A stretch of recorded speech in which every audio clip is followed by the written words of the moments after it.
오늘 우리가 함께 볼 하나님의 말씀은 요한 2서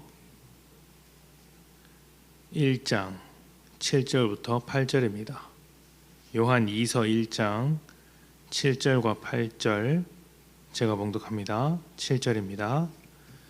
미혹하는 자가 세상에 많이 나왔나니 이는 예수 그리스도께서 육체로 오심을 부인하는 자라. 이런 자가 미혹하는 자요 적 그리스도니 너희는 스스로 삼가 우리가 일한 것을 잃지 말고 오직 온전한 상을 받으라. 아멘. 예전부터 교회를 혼란스럽게 만드는 교회 내부의 가르침이 끊이지를 않았는데 그 중에 아주 많은 피해를 남긴 것이 잘못된 종말론입니다. 잘못된 종말론의 대표적인 내용은 특정한 때를 정해놓고 그때 주님께서 오실 것이니 너의 인생을 다 바쳐라 이렇게 주장하는 것이었습니다. 아주 많은 이단들이 이런 내용으로 사람들을 미혹했습니다. 요즘은 때와 시간을 정해놓은 것은 아니고 어떤 목표를 정해두었습니다. 예를 들면 성도 숫자가 일정 정도 모여야 주님께서 다시 오신다 이런 것이죠. 그게 대표적인 신천지죠. 14만 4천 명으로 이렇게 목표를 정해두는 것입니다. 이런 종말론이 교회 안에 독서처럼 퍼지게 된다면 교회와 성도는 큰 어려움을 겪게 되고 사회적으로도 큰 해악을 끼치게 됩니다. 건강한 신앙으로 뿌리 내려야 할 시간에 엉뚱한 곳에서 시간과 에너지를 다 소비해버리는 것입니다. 이렇게 잘못된 종말론 중에 또 하나가 문제가 되는 것이 바로 적 그리스도의 정체입니다. 한때 잘못된 종말론과 함께 적 그리스도의 정체에 대한 오해가 널리 퍼진 적이 있었습니다. 컴퓨터 바코드라든지 유럽 연합인 EU라든지 이런 것이 적 그리스도라고 하는 것이죠.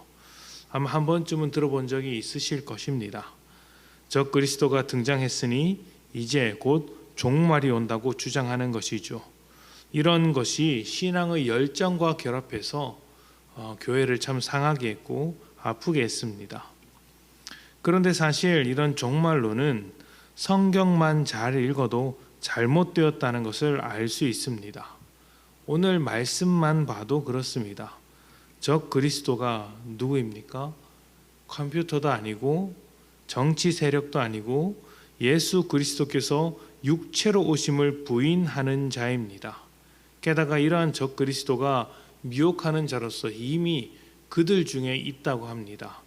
요한 2서를 기록하고 있는 그 시대에 이미 등장했다는 것이죠. 그러면서 이들을 조심해야 한다 이렇게 경고하고 있습니다. 적 그리스도는 예수 그리스도의 반대편에서 예수를 반대할 뿐만 아니라 예수님의 메시지와 복음 전체를 반대하는 모든 존재를 말합니다. 그래서 어떤 가르침이 될 수도 있고 그런 가르침을 내세우는 사람이 될 수도 있습니다. 그 당시에도 존재했고 지금도 존재할 수 있는 어떤 것이죠. 그래서 우리가 적 그리스도를 상대할 때는 특정한 대상을 지목하고 그 대상을 공격하는 식으로 하는 것이 아니라 거짓과 속임수를 깨트릴 수 있는 진리를 품고 그 진리를 따라 살아냄으로써 상대해야 합니다. 그것이 적 그리스도를 상대하는 우리의 믿음인 것이죠. 특히 오늘 말씀에 따르면 적 그리스도는 예수님의 성육신, 그러니까 사람의 몸으로 이 땅에 오신 것을 부인하는 자라고 했습니다. 이것은 예수님을 어떤 정신적인 존재나 영적인 존재로만 이해하는 사람들을 말하는 것이지만 이것을 조금 더 넓게 확장해서 생각해 보면 예수님을 우리의 현실과 동떨어진 존재로 받아들이는 사람도 어찌 보면 적 그리스도와 같은 맥락에 있다고 할 수 있는 것이죠. 그런데 이 점을 가만히 생각해 보면 어떻습니까? 많은 성도들의 현실 속에서 예수 그리스도를 만나지 않습니다. 예수님과 동행하지도 않습니다. 내 삶을 이끌어 가시는 주님으로 목자로 인정하지 않습니다. 그냥 멀찌감치 앉아 있다가 내가 힘들 때 가끔 와서 도움을 주고 사라지는 그런 존재로만 생각하고 있지 않습니까? 죽어서나 만나게 된 존재라고 생각하는 것이죠. 내 옆에서 나를 도와주시는, 채워주시는 현실의 주인으로 인정하지는 않습니다.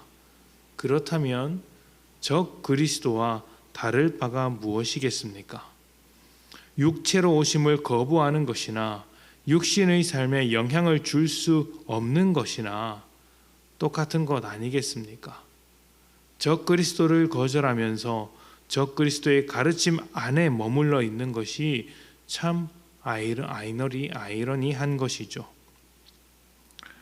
우리의 영적 전투는 예수님의 말씀을 오늘 나의 현실 속에서 이루어내느냐, 이루어내지 않느냐로 결정됩니다.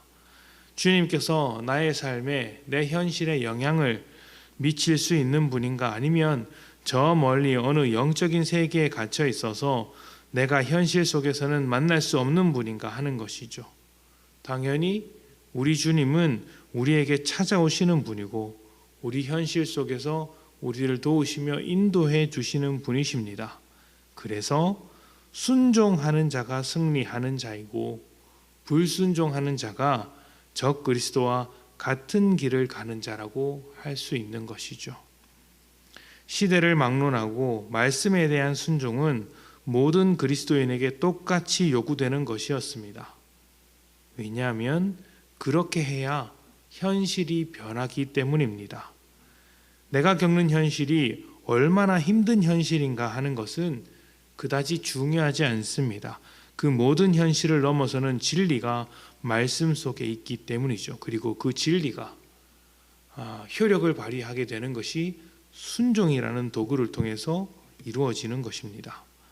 이 진리의 말씀을 따라 살아갈 것인가, 아니면 거짓된 세상에서 적 그리스도를 따라 하나님의 은혜를 저버리고 살 것인가, 이것이 오늘 우리가 결정해야 할 것입니다. 오늘 우리의 기도를 통하여서 이 부분을 깊이 묵상하시고 결정하시는 복된 성도님들이 되시기를 축복합니다. 함께 기도합니다.